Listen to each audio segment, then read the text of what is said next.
아버지와 어린 아들이 동물원 구경을 갔습니다. 아들은 너무 좋아했겠죠. 새들이 짹짹거리는 모습, 또 원숭이가 나무를 오르내리는 모습, 너무 즐거웠습니다. 그런데 사자 우리 앞으로 지나가다 갑자기 울음을 터뜨립니다. 아버지가 물었습니다. 야, 너 왜 울어? 그러자 아들이 대답합니다. 사자가 너무 무서워. 아빠는 안 무서워? 아빠 사자 안 보여? 그러자 아버지는 웃으면서 말합니다. 아빠도 사자를 보고 있지. 그런데 봐라, 쇠 창살이 있잖아. 이것 때문에 사자가 덤벼들지 못하는 거야. 그러니까 무서워하지 않아도 되지. 그 말을 들은 아들은 눈물을 훔치고 이내 표정이 밝아졌습니다. 여러분, 무슨 이야기인지 아시겠죠? 동일한 상황에서도 무엇을 집중해서 보느냐에 따라서 무서워할 수도 있고 담대할 수도 있다라는 사실입니다. 그런 점에서 사물을 바라보는 시선, 그것은 정말 중요합니다. 그런 점에서 우리 신앙을 이렇게 정의할 수 있을 것 같습니다. 신앙은 무엇인가? 시선 싸움이다. 무엇을 보느냐? 그것에 따라서 승패가 좌우된다는 것입니다. 신앙은 눈앞의 상황만 보는 것이 아니라 하나님을 바라보는 것입니다. 그래서 신앙이란 단어를 한자로 보면 쉽게 이해할 수 있을 것입니다. 신, 믿을 신자죠. 앙, 우러를 앙. 그러니까 믿음으로 하나님을 우러러보고 바라보는 것, 그것이 신앙이다라는 것입니다. 우리 인간에게는 두 종류의 눈이 있죠. 육체의 눈인 육안, 그리고 영혼의 눈인 영안.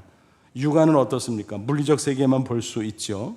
그 반면 영안으로는 영적 세계를 볼 수가 있습니다.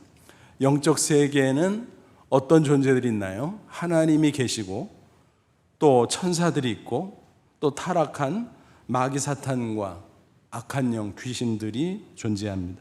이런 영적 세계가 현실 세계에 끊임없이 영향을 끼칩니다. 그런 가운데 신앙의 사람은 어떻습니까?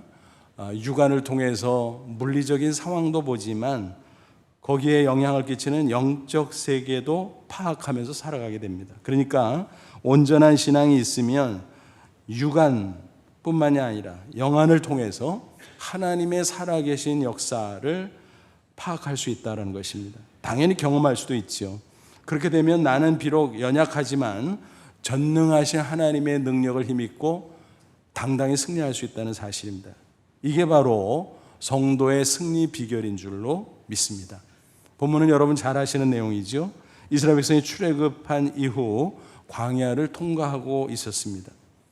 출애굽 당시 바로 왕은 아멘호텝 2세였습니다.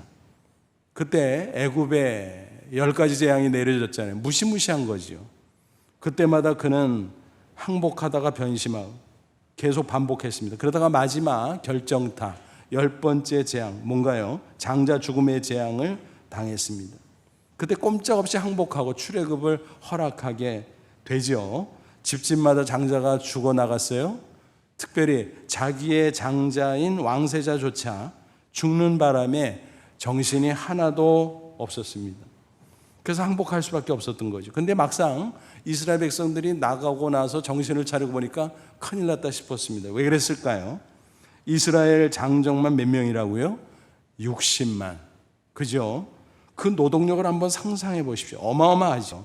전국에 버려놓은 토목공사 현장에 동원되었던 그 수많은 노동 인력, 일시에 빠져나갔으니 정말 큰일이 아닐 수 없었습니다. 그래서 바로왕은 병거 600승, 탱크죠, 동원하고 또 수많은 군사들을 거느리고 추격전을 벌이게 됩니다. 그때 이스라엘 백성들이 통과하는데 어떤 루트로 통과하고 있었습니까? 홍해길로 가는 거예요. 하나님이 인도하셨어요. 왜 내륙으로 가지 않고 해변길로 인도하셨을까? 그것은 아마도 내륙 쪽에 블레셋 족속에 있었기 때문입니다. 아주 흉악한 족속인데 거기에 마주치면 무서워서 혹시라도 되돌아갈까? 하나님께서 그것을 염려하셨고, 또 한편으로는 홍해바다로 정면 승부함으로 하나님의 영광을 드러내기를 원하셨던 것 같습니다. 어쨌든 이제 상황이 어떻게 전개되고 있습니까? 바로 오늘 본문 앞에 구절을 보세요.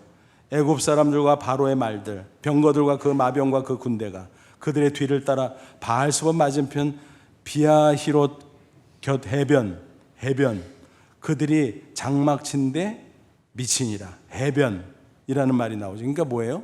앞에는 홍해바다, 뒤에는 추격하는 애국 군대, 앞뒤로 막혀 오도 가도 못하는 신세가 됐던 것입니다. 그러니까 객관적으로 보면 절망할 수밖에 없는 상황이었던 것입니다. 그런데 잘 보면 모세와 이스라엘 백성 사이에 차이가 있었습니다. 그것도 현격한 차이가. 어떤 차이인가요? 시선의 차이였습니다. 먼저 이스라엘 백성들의 모습을 보세요. 10절. 바로가 가까이 올 때 이스라엘 자손이 눈을 들어 본즉, 그때 그 눈은 뭐예요? 유관이죠. 유관. 애굽 사람들이 자기들 뒤에 이른지라 이스라엘 자손이 심히 두려워하여 여호와께 부르짖고, 여기서 하나님께 부르짖었다 그러니까 야, 기도했나 보다 그렇게 오해할 수 있는데 그거 아니에요. 무서워서 마구 소리를 질렀다라는 거예요. 뭐예요? 자기들 앞에 닥친 상황이 너무너무 어려운 거예요. 그래서 무서워서 소리를 지른 거죠. 하나님을 전혀 보지 못하는 영안이 어두운 불신앙의 모습이었다는 것입니다. 이어서 11절 보세요. 그들이 또 모세에게 이르되 애굽에 매장지가 없어서 당신이 우리를 이끌어내어 이 광야에서 죽게 하느냐? 어찌하여 당신이 우리를 애굽에서 이끌어내어 우리에게 이같이 하느냐? 뭐예요? 좀 심하게 말하면 너 이놈아, 애굽에 공동묘지가 없어서 여기까지 끌어다가 죽이냐 우리를? 사실은요, 애굽에 있을 때 그들은 어땠습니까? 강제 노동에 동원돼서 너무너무 힘들어서 못 살겠다고 난리를 쳤어요. 울고불고 매달려. 그럴 때는 언제고? 이제 와서 원망과 불평을 늘어놓고 있습니다. 그러니까 불신앙 가운데 하나님을 무시할 뿐만이 아니라 지도자 모세를 향해서 원망과 불평을 늘어놓는 모습, 참으로 한심한 모습이 아닐 수 없죠.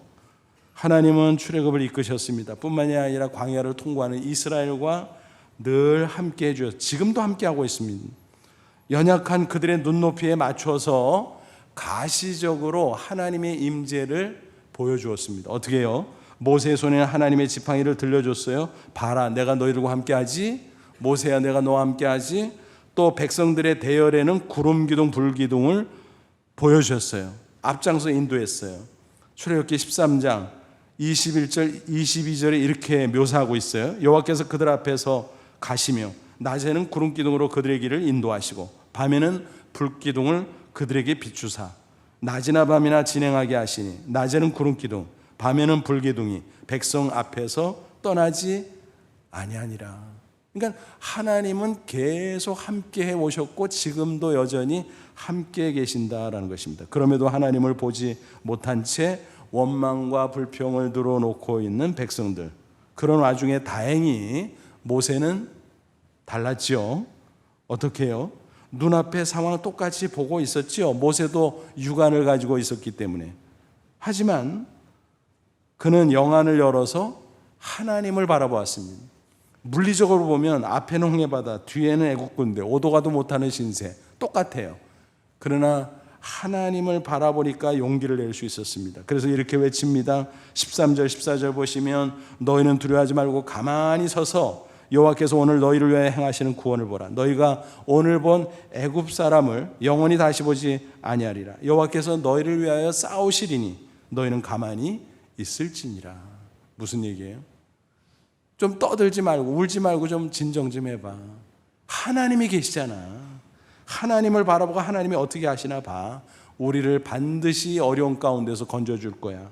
그는 확언하고 있습니다. 여기서 우리는 모세의 시선과 백성의 시선이 얼마나 다른가 하는 것을 파악할 수가 있습니다. 앞서 말씀드린 대로 신앙이 뭐라고요? 영안을 열어 하나님을 바라보는 것입니다. 그래서 시선 싸움은 어느 걸 보느냐, 상황을 보느냐 아니면 하나님을 바라보느냐, 그게 중요합니다. 히브리 기자는 이렇게 증거합니다. 11장 1절, 믿음은 바라는 것들의 실상이요 보이지 않는 것들의 증거니. 뭐예요? 믿음은 육안으로 볼 수 없는 것을 영안으로 보는 것입니다. 생생하게. 또 미래에 닥칠 일을 눈앞에 보는 것처럼 생생하게 느끼는 것입니다. 그래서 우리의 한글 성경은 아예 실상, 증거라는 단어로 번역을 하게 된 것입니다. 그러니까 영안을 뜬 사람은 그럴 수 있습니다. 히브리 12장 2절 보면 또 이렇게 증거합니다. 믿음의 주 또 온전케 하신 예수를 바라보자. 그래서 예수님을 바라보자 그랬는데 영어 성경 보니까 번역을 너무나 잘 해놨어요. Let us fix our eyes on Jesus. 뭐예요?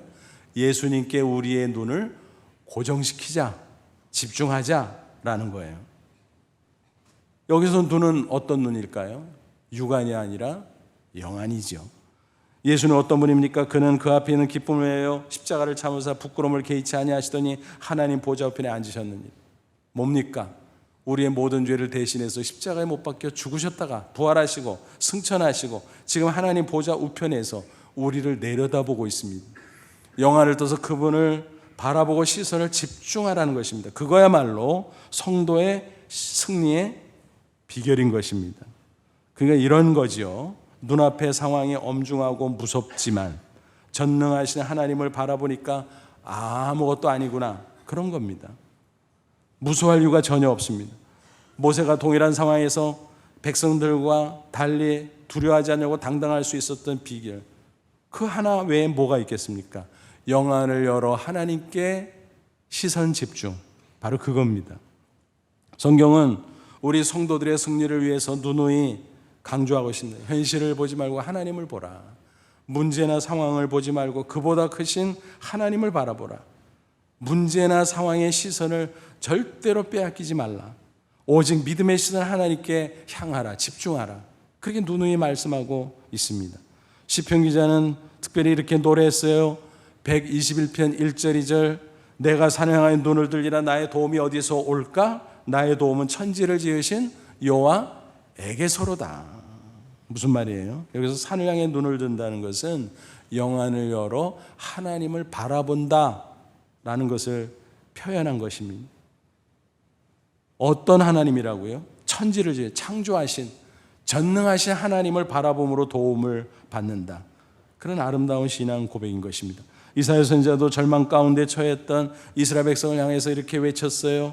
너무나 유명한 말씀이죠. 이사야 40장 28절로 31절 너는 알지 못하였느냐 듣지 못하였느냐 영원하신 하나님 여호와 땅끝까지 창조하신 이는 피곤하지 않으시며 곤비치 않으시며 명철이 한이 없으시고 피곤한 자에게는 능력을 주시고 무능한 자에게는 힘을 더하시나니 소년이라도 피곤하며 곤비하며 장정이라도 넘어지며 쓰러지되 오직 여호와를 앙망하는 자. 여기서 앙망은 우러러 본다는 거지요. 그러니까 신앙과 똑같은 거예요. 믿음으로 하나님을 바라보는 자는 새 힘을 얻으리니 시선 집중을 하는 자는 새 힘을 얻으리니 독수리가 날개치며 올과 같을 것이요 다른 박자도 곤비하지 않으니까 걸어가도 피곤하지 아니하리로다. 여러분 얼마나 놀라운 말씀입니까? 자신이 처한 상황만 보다가 시선을 뺏기고 마음이 흔들리고 사로잡혀 낙심하지 말고 절망하지 말고 무한한 능력의 소유자 전능하신 하나님을 바라보라라고 하는 것입니다. 영적인 시선 집중, 그것이 승리의 비결이라는 것입니다. 그러니까 누누이 말씀드리는 것처럼 신앙은 시선 싸움이구나, 그 사실을 우리는 확인할 수 있습니다. 실제로 성경을 쭉 연구하다 보면요, 야 그러네, 여기도 있네, 여기도 있네. 얼마나 많은 곳곳에서 이런 승리의 비결을 일관되게 증거하고 있는지 몰라요. 구약 성경에도 마찬가지, 신약 성경에도 마찬가지. 대표적인 사건 두 가지만 소개해드리면요, 사무엘상 17장 다윗의 이야기입니다. 골리앗과 맞서 싸워 승리한 사건의 기록이죠. 그는 군대도 못 갈 정도로 어린 소년이었습니다. 아버지 이새의 아들들이 8형제, 그 중에 막내였어요. 맨 위로 3명만 군대 나가 있었습니다. 그런데 블레셋과 이스라엘 사이에 전쟁이 벌어졌어요. 얼마나 걱정이 됐겠습니까? 그래서 아버지가 하루는 다윗에게 심부름을 시킵니다. 야, 형들 면회좀 갔다 와, 음식을 싸줍니다. 그래서 알았어야 하고 갔는데 타이밍이 기가 막혔습니다. 뭔가요? 양쪽 이 진영이 딱 대치하고 있는데 이 블레셋 쪽에서 대표 선수처럼 골리앗 장군이 나선 거예요. 소리를 지르고 흉악한 모습을 과시하면서 이스라엘 군사를 향해서 누구든지 한 사람 나하고 1대1로 대결해서 뭐 끝장내지 뭐 승부 내지 뭐. 사실 그게 훨씬 더 좋을 수도 있습니다. 많은 군사들의 피를 흘리지 않고. 그렇죠? 근데 문제는 이스라엘 군사들 중에서 나설 자가 없었다는 거예요. 다 벌벌 떨고 있었습니다. 그때 다윗이 딱 도착한 거예요. 그 광경을 보고 너무너무 분개할 수밖에 없었습니다. 왜요? 아니 우리는 살아계신 전능자 하나님을 믿는 백성인데 아니 저까지 하나님을 모르는 이방인에게 벌벌 떨어? 내가 나설래. 그러니까 얼마나 겉보기에 웃음거리입니까? 형들은 너무 창피해가지고 뭐 야단입니다. 하지만 하도 장당하게 나오니까 마침내 사울 왕이 허락을 하게 됩니다. 그런데 아무런 무장도 하지 않은 채 물매, 이렇게 돌을 던지는 도구예요. 막대기, 곤봉 같은 거지. 그리고 돌멩이 5개 달랑 가지고 나섭니다. 골리앗 장군이 보니까 기가 막힌 거예요. 아니 하룻강아지 범 무서운 줄 모른다더니 얘야? 나랑 대결할 자가 얘야? 그래서 막 조롱을 합니다. 그도 그럴 것이 골리앗의 위용은 대단했죠. 구척 장군이었어요. 무장도 어마무시하게 했어요. 노투구를 썼습니다. 갑옷을 입었습니다. 다리에는 노 각반을 착용했어요. 어깨에는 노 단창을 메고 있었습니다. 게다가 큰 창을 들고 있었고 게다가 방패든 호위병까지 앞에 대동하고 있었습니다. 그 앞에 누가 이겼어요? 골리앗이 당연히 조롱할 수밖에 없었겠죠. 하지만 다윗은 어떻습니까? 전혀 기죽지 않고 당당하게 나섭니다. 왜요? 그는 영안이 열린 사람이거든요. 하나님을 바라보고 있었거든요.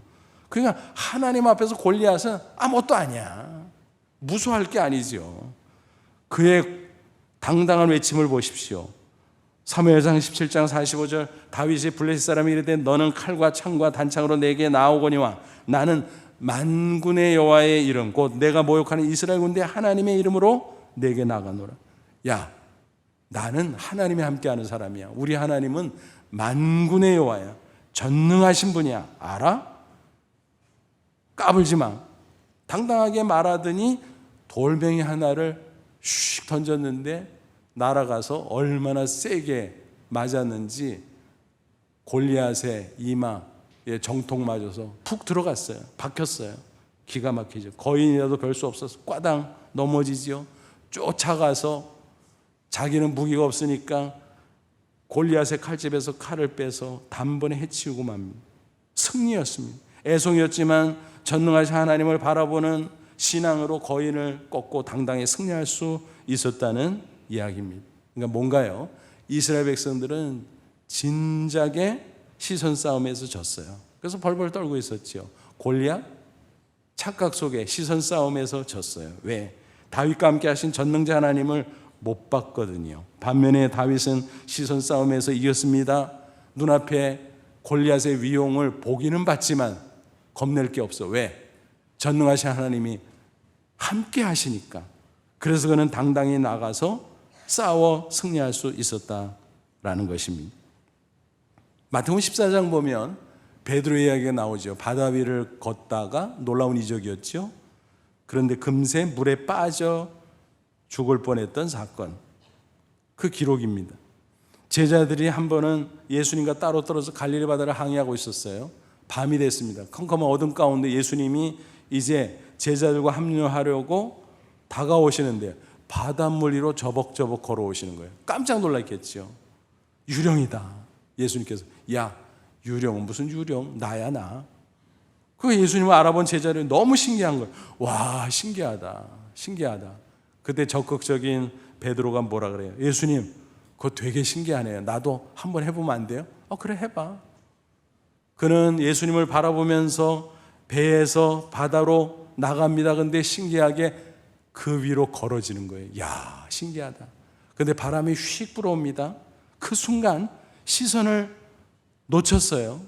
바람이 시선을 빼앗기고 출렁이는 바다 물결을 보니까 너무너무 무서웠어요. 그 순간 바다에 빠져들어갈 수밖에 없었죠. 그때 예수님께서 손을 내밀어 그를 구조해 줬죠. 만약 그러지 않았으면 그는 빠져 죽을 수밖에 없었을 것입니다. 그때 상황을 마태복음 14장 29절 30절에 이렇게 묘사하고 있습니다. 오라 하시니 베드로가 배에서 내려 물 위로 걸어서 예수께로 가되 바람을 보고 영안으로 예수님 바라보고 갈 때는 걸었는데, 놀라운 이적이죠. 하나님의 역사하심이죠. 시선을 놓치고 육안으로 바람을 보다가 마음이 흔들리고 마음이 두려움에 사로잡히고 그러다가 물에 빠져가는지라 소리질러 이르되 주여 나를 구원하소서. 예수님께서 손을 내밀어 그를 잡아주었고 구조해 줬죠. 하지만 한 소리 들었죠. 믿음이 작은 자요, 왜 의심했느냐, 왜 시선을 뗐느냐, 나를 잘 보고 오더니 왜 시선을 놓치고 바람을 보고 두려워하느냐, 책망을 해주셨다는 것입니다. 베드로의 이 이야기를 통해서도 우리는 알 수 있죠. 시선 싸움에서 이기면 승리, 시선 싸움에서 지면 패배라고 하는 것입니다. 그럼 구체적으로 우리는 영적인 시선 집중을 어떻게 계속할 수 있을까? 가만히 있으면 될까? 아니요. 13절에 보니까 모세가 백성에게 가만히 있으라 그랬는데 그거는 그런 뜻이 아니고요. 뭐 소리 지르고 무섭다고 난리니까 야 진정해 하나님께 영적으로 시선 집중해, 이 말씀을 한 거예요. 그러고서 그냥 진짜 구경만 하라는 게 아니라 하나님을 바라보고 잘 따라와, 그 소리였거든요. 호들갑 떠지 말고 하나님 바라보면 나를 잘 따라와, 그거거든요. 그래서 모세와 백성들의 모습을 잘 관찰해 보면 영적 시선을 집중하는 게 과연 구체적으로 뭔가 하는 거 알 수 있어요. 말씀을 집중하고 또 기도에 집중하고, 그럴 때 계속해서 하나님을 향해 시선을 집중할 수 있다는 것입니다. 15절 이하를 보면 하나님께서 모세에게 작전 지시를 하시죠. 15, 16절 보세요. 여호와께서 모세에게 이르시되 너는 어찌하여 내게 부르짖느냐, 이스라엘 자손에게 명령하여 앞으로 나가게 하고 전진하라는 거예요. 무조건 전진이다. 아니 홍해바다가 가로막았는데 그래도 하라는 거예요. 그러면서 말씀하시기를 지팡이를 들고 손을 바다 위로 내밀어 그것이 갈라지게 하라. 이스라엘 자손이 바다 가운데서 마른 땅으로 행하리라. 내가 바다 갈라줄 테니까 건너가게 해라 말씀하셨어요.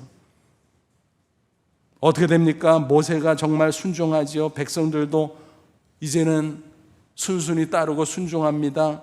또 모세가 지팡이를 들고 바다를 가르게 했으니까 또 그럴 만도 했겠지요. 모세는 하나님의 지팡이를 들고 또 간절히 기도하고 있었을 거예요. 여러분, 왜 그 지팡이를 하나님의 지팡이라고 부를까요? 그전에는 본래 모세의 지팡이였어요. 그가 평소 양을 칠 때 사용하던 그 오래된 지팡이거든요. 그 막대기 똑같아요. 근데 왜 하나님의 지팡이로 바꿔 부르게 됐는가? 사연을 아시잖아요. 하나님께서 그를 출애굽의 지도자로 부르셨어요. 근데 모세가 신앙이 떨어져가지고 계속 거절하지 않으니까 이 녀석아, 내가 함께 하는데 뭘 걱정이야. 내가 함께 안 되니까 그 증거 보여주랴? 하고 너 지팡이 있지? 그거 던져봐. 던졌습니다. 어떻게 됐어요? 뱀이 됐어요. 다시 잡아봐. 잡았더니 그 뱀이 다시 지팡이로 복원됐습니다. 너무너무 신기한, 그 이후에 하나님의 지팡이로 부르게 된 거예요. 똑같은 막대기지만 그때부터 하나님의 약속을 기억나게 하는 언약의 지팡이가 되었다는 것입니다. 모세는 그 지팡이를 볼 때마다 하나님이 나와 함께 하시지, 그때 놀라운 이적을 보여주셨는데 지금도 하나님이 나와 함께 하시면 이런 놀라운 이적이 벌어질 수 있을 거야. 그러니까 모세는 말씀과 기도에 집중하면서 하나님을 향해 시선을 집중하며 담대할 수 있었다라고 하는 것입니다. 지팡이만 그냥 이렇게 아무 생각 없이 내밀었게 아니죠. 간절히 기도했겠죠. 하나님을 바라보면서. 그래서 말씀에 집중하고 기도에 집중하는 모세의 모습, 그에게 순순히 따르는 백성의 모습을 우리가 볼 수 있습니다. 그러자 하나님께서 신기한 일들을 하나하나 이루어 주셨습니다. 어떤 일이 벌어졌어요? 구름 기둥을 통해서 하나님이 함께 한다는 걸 보여주면서 특별히 하나님의 천사가 앞장서 이끌었는데 갑자기 뒤로 슉 하고 이동을 합니다. 왜요? 이 뒤에 애국 군사들이 바짝 추격하고 있었거든요. 그래서 차단하기 위해서 접근하지 못했겠죠. 특별히 밤중에 애국 군대 쪽은 컴컴해요. 이스라엘 쪽은 화내요. 그러니까 감히 접근을 하지 못하고 있었던 것입니다. 그런 가운데 모세가 지팡이를 바다를 향해서 내미니까 쫙 하고 갈라지는 거예요. 이스라엘 백성들이 바닥이 드러나고 마른 땅이 된 그 바다 한가운데로 쫙 지나갑니다. 애국 군사들이 그걸 보고 야 빨리 쫓아가서 잡자. 착각이죠. 그들이 다 들어갔는데 이미 이스라엘 백성들은 빠져나갔습니다. 그때 또다시 모세가 지팡이를 내밀었습니다. 기도했겠지요. 그때 바닷물이 다시 합쳐지지요. 그래서 모든 애국 군사들은 수장될 수밖에 없었다는 것입니다. 하나님의 정말 살아계신 놀라운 역사였던 것입니다. 그렇습니다, 여러분. 우리가 처한 상황이 아무리 절박하고 엄중하다고 할지라도 하나님께 영적인 시선을 집중하면 됩니다. 말씀과 기도에 집중함으로 우리는 시선 집중을 할 수 있습니다. 그렇게 되면 상황이나 문제의 시선을 빼앗기지 않아요. 마음이 흔들리지 않습니다. 두려움에 사로잡히지 않습니다. 당당히 승리할 수 있는 거지요. 살아계신 전능자 하나님의 놀라운 역사를 경험하게 될 줄로 믿습니다. 아무쪼록 저와 여러분 어떤 상황, 어떤 문제 앞에 있어도 그 문제나 상황에 시선 뺏기고 마음이 흔들리고 두려움에 사로잡히지 말고 오직 살아계신 하나님을 바라보고 영적 선을 집중하고 당당히 승리할 수 있기를 주님의 이름으로 축원합니다. 제 목회 초년생 시절의 이야기입니다. 오래전 다른 교회에서 사역할 때 일인데 어느 사업가 부부가 있었어요. 부인은 믿음이 엄청 좋고 신앙생활을 진짜 열심히 해요. 근데 남편은 가정의 평화를 위해서 주일날 딱 한 번 겨우 오는 그런 분이었습니다. 근데 사업이 잘 되고 아주 부자였어요. 뭐 아쉬운 게 없는 모습이었어요. 그래서 그런지 어떤지 너무 느긋해. 신앙의 절실함이 없어. 안내를 보다 보면 항상 예배 시작하고 10분, 15분, 20분 지각한 가운데 오는데 복장불량. 요즘은 뭐 의복이 흔하잖아요. 근데 옛날에는 의복이 흔하지 않을 때 제일 좋은 옷 깨끗이 단정하게 하고 오세요. 교회에서 얼마나 강조했습니까? 근데 이분은 옷이 엄청 많을 텐데 추리닝 바람에 슬리퍼 질질 끌고 그렇게 뒤늦게 오는 거예요. 참 얼마나 그 모습을 보기가 안 좋았는지. 그렇다고 뭐 직설적으로 얘기할 수도 없고 속으로 왜 저러시나 하고 있는데 사업이 잘 돼서 뭐 그런지 계속 그 모양으로 신앙 생활을 겨우겨우 이어가고 있었습니다. 그런 어느 날 일이 터진 거예요. 부도의 위기를 맞게 됐습니다. 인간적으로 도저히 할 수 있는 일이 하나도 없었습니다. 부도 날짜가 성큼성큼 다가오고 있습니다. 할 수 있는 게 없으니까 어때요? 절망이죠, 절망. 그래서 집에 틀어막혀 고민만 하고 있습니다. 그 모습을 옆에서 보는 부인이 얼마나 속이 터졌겠어요. 몇 날 며칠 가만히 두다가 도저히 안 되겠어요. 그래서 남편을 붙잡고 흔들면서 울면서 외쳤습니다. 여보, 이러고 있으면 어떡해. 뭐든지 해봐야 될 거 아니야. 사방팔방 다 막혀 있어도 하늘은 뚫려 있잖아. 하나님을 바라보라니까. 하나님 바라봅시다. 보통 때는요, 신앙 얘기하면은 퇴박을 놓던 남편이지만 그날은 이상하게 마음이 움직였습니다. 감동을 받았습니다. 그래서 그날부터 부부가 함께 말씀을 읽고 같이 기도하고 집중하기 시작했습니다. 하루, 이틀, 사흘 지나는데 놀라운 일들이 벌어지기 시작했습니다.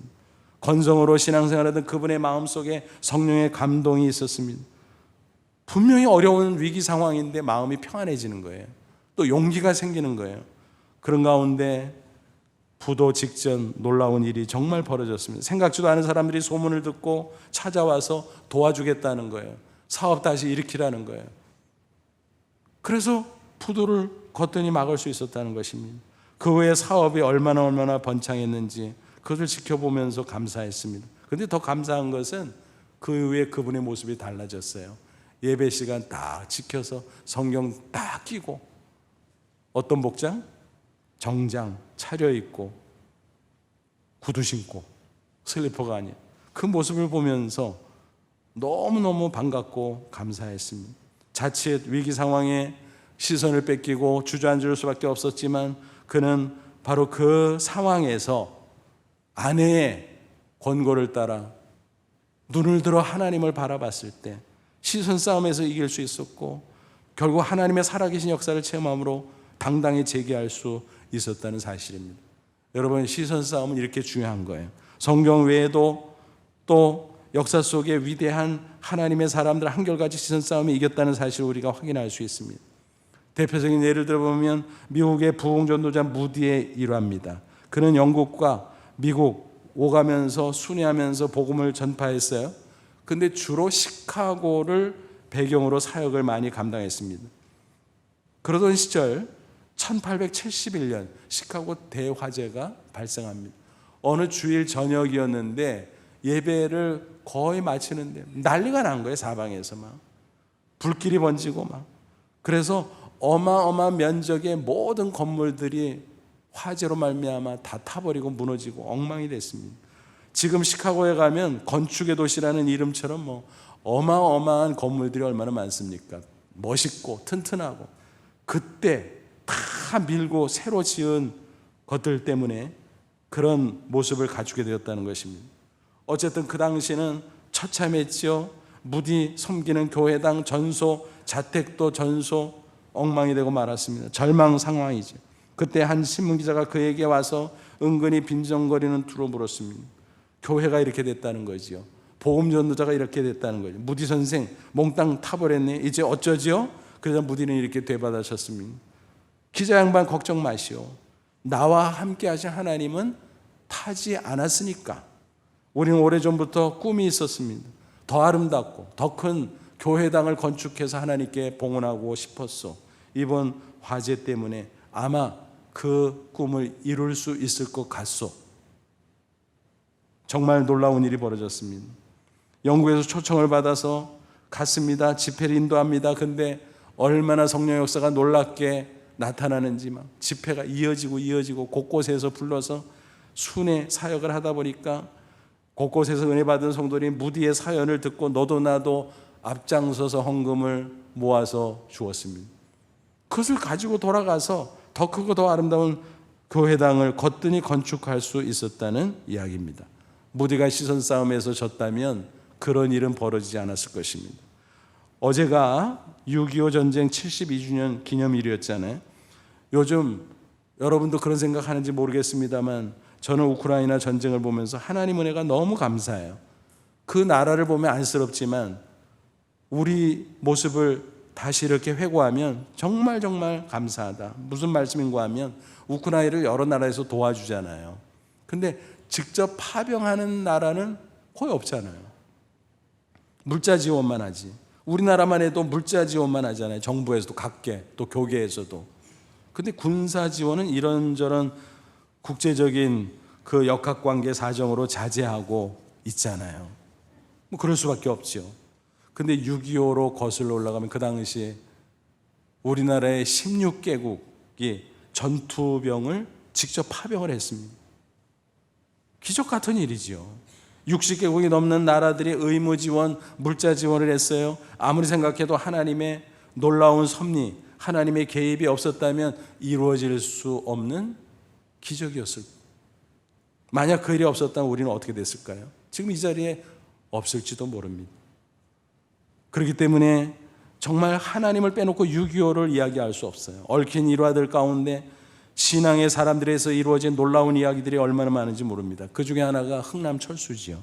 1950년 겨울 중공군의 갑작스러운 개입으로 장진호 전투를 수행하던 국군과 연합군이 흥남철수를 결행할 수밖에 없었지요. 그 소문을 듣고 수많은 피난민들이 몰려왔습니다.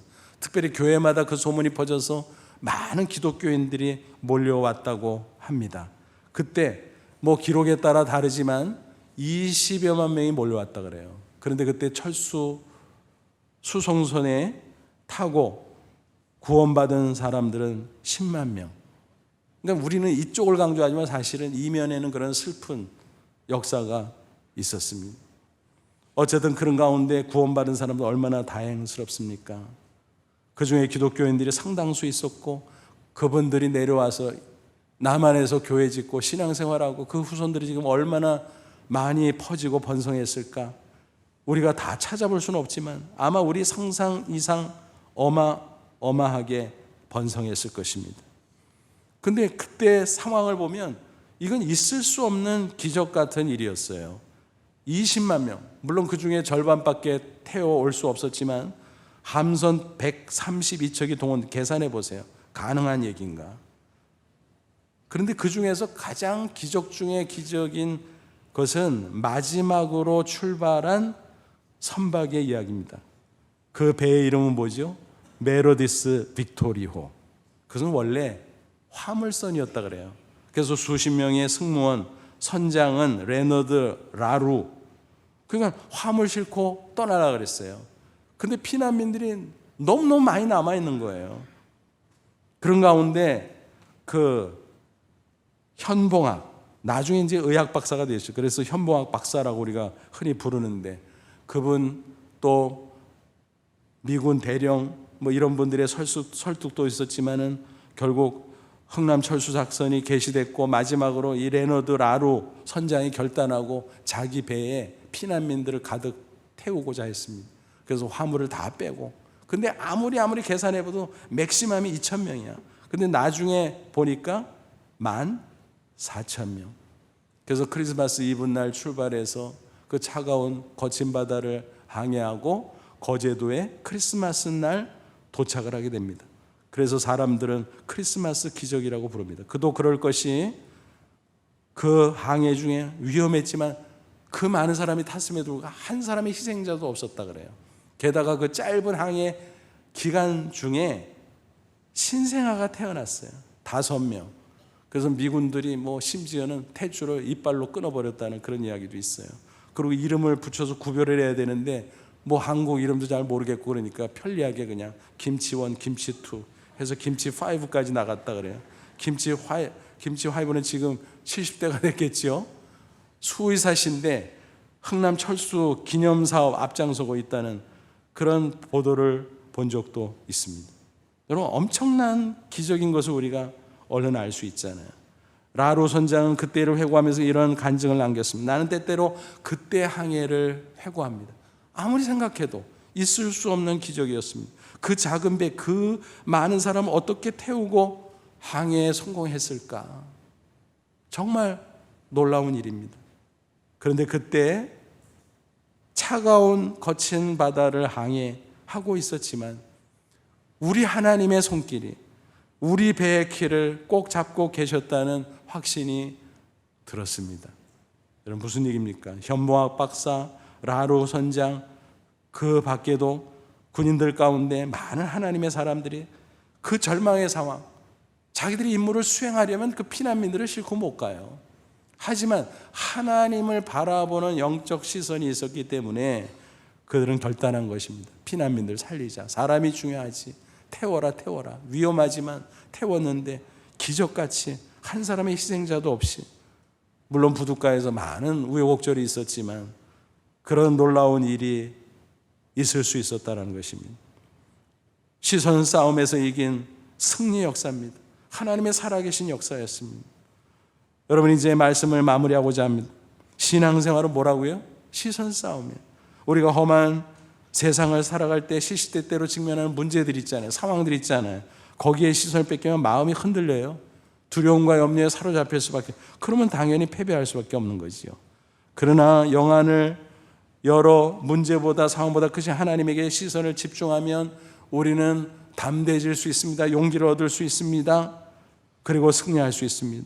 말씀과 기도를 통해서 우리는 하나님께 계속 영적으로 시선 집중을 할 수 있습니다. 요즘 사방이 얼마나 엄중합니까? 살펴보세요. 다 어렵다 그러잖아요.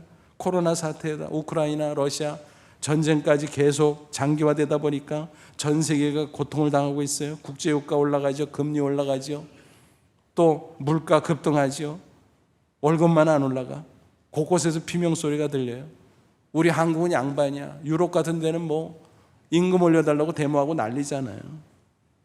그뿐인가요? 개인적으로, 가정적으로 얼마나 어려운 상황과 문제들이 우리에게 불쑥불쑥 다가옵니까? 그럴 때 시선을 뺏기면 안 돼요. 우리는 시선 싸움에서 반드시 승리해야 돼요. 아무쪼록 영안을 열어 하나님을 바라보십시오. 영적 시선을 집중하시기 바랍니다. 그래서 담대한 용기 얻고 하나님의 살아계신 역사, 그 놀라운 승리를 경험하는 아름다운 인생 계속 살아가시기를 주님의 이름으로 축원합니다. 기도하겠습니다. 이 말씀 붙잡고 기도하자. 하나님, 그렇습니다.